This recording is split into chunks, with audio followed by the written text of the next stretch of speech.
yung Hyundai na dito ngayon dinala sa atin. 42,200 kilometers. Nakadalawang palit na siya nitong sa primary. Kasi manual transmission to. Wala na namang clutch, so ang lambot. Putol na naman, disposable type talaga. Ito yung napakapangit dito sa Hyundai Reyna. Ito dito sa mga disposable type yung nakakabit ng parts. Talaga mabilis masira. So, yun o. Yung nakikita nyo, yan ang putol. Dito nakakabit yan sa clutch. So, bumigyan na naman yung primary nya. Primary yung problema, mga sir.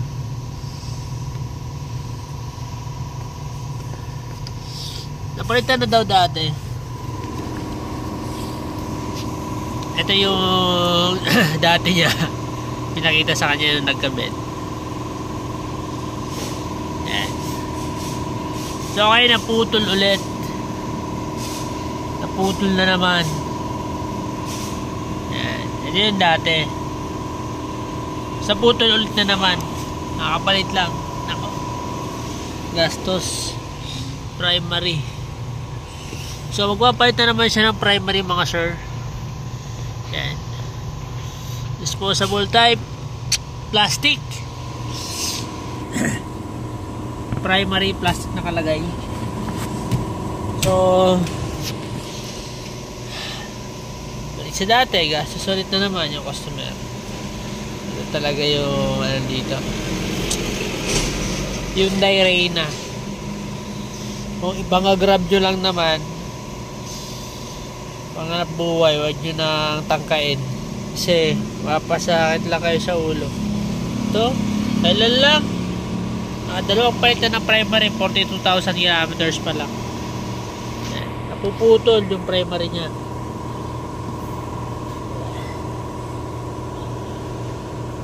Putol.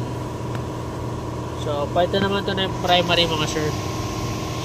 Update ko kayo maya maya kapag order ko yung primary nito, mga sir.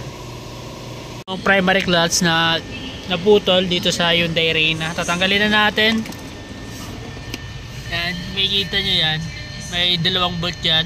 Yan, 12mm, saka yung isa na yun. Bali, dalawa yan. Tatanggalin natin. Yung sa labas naman, hose lang naman yun. Saka yung fittings papunta dun sa secondary. So, tanggalin ko muna to. Tapos, pakita ko sa inyo. Mga sir, tingnan natin dun sa labas.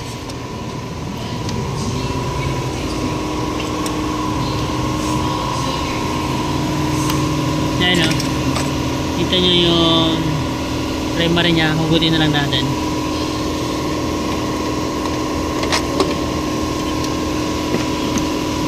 Ayan o. Ayan kung bakit. Hindi ko kung lumihis to. Kung bakit naputol. Yung kaputol niya, mga sir. Ayan. Putol yung primary.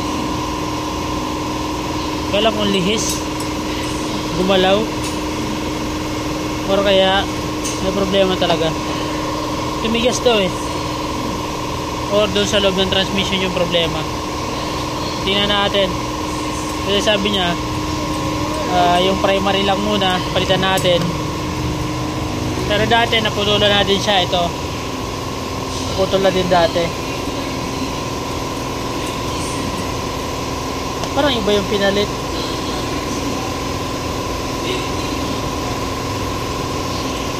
Ayan. Tingnan natin yung kapalit kung parehas ito. May inang klase yung kinabit.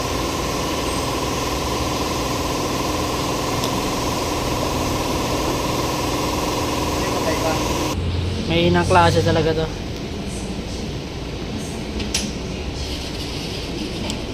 Maliit yung katawan. Alin ba sa dalawa original? Ito ang original. Putol ang primary. Ito lang, mga sir, yung primary nya bagong dating. Ito yung part number. Clutch master cylinder. Ito yung part number, made in China, original Hyundai Mobis. So tingnan natin.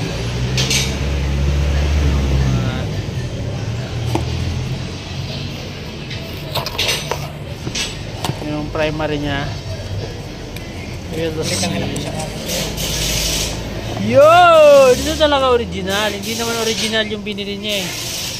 Yung original oh, nakikita mo yung katawan niya. Original mga sir. Tunay na original. Yan, ganyan yung katawan.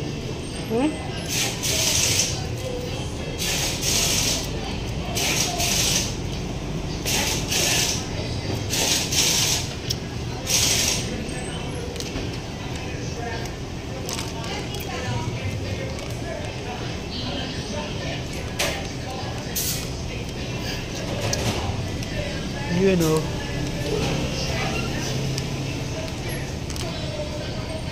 Yan mga sir, kabit muna natin to. Tapos pakita ko sa inyo. Yan ang mga sir, nakabit na natin. Ito na. Maganda yung katawan niya, malaki. Dapat compare dun sa naputol is maliit lang. So sana tumagal. At sana walang problema yun sa loob ng transmission mga sir. So nakabit na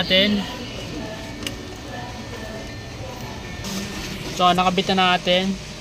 Subukan natin ng i-bleed para sana tumagal yung bagong parts. Original naman yan.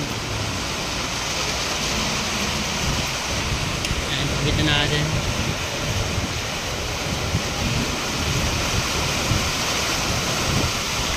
So sana tumagal mga sir.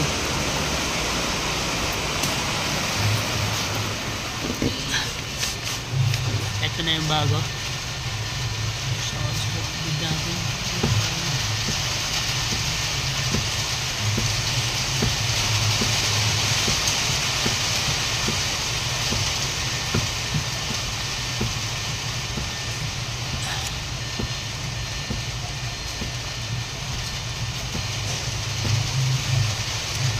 So, bid muna natin. Start natin.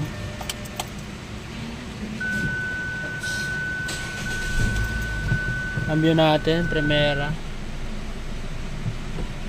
Ay, boss. Segunda, tercera, cuarta, quinta, reverse. So, very good na mga sir. Yung clutch the same, primary clutch lang. Yun, naging problema niya lang is yung primary niya naputol yan, no? Sabi niya kasi napalitan na to, pero nakita ko maliit to.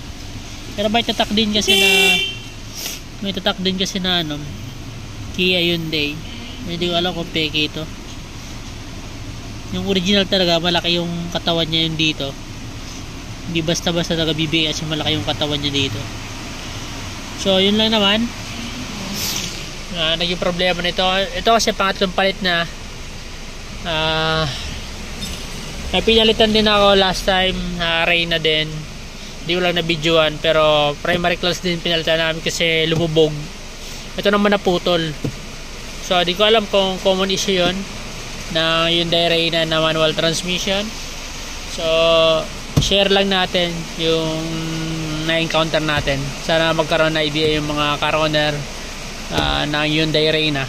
Maraming salamat sa patuloy na subscribe na nanonood ng ating video. Maraming salamat. God bless.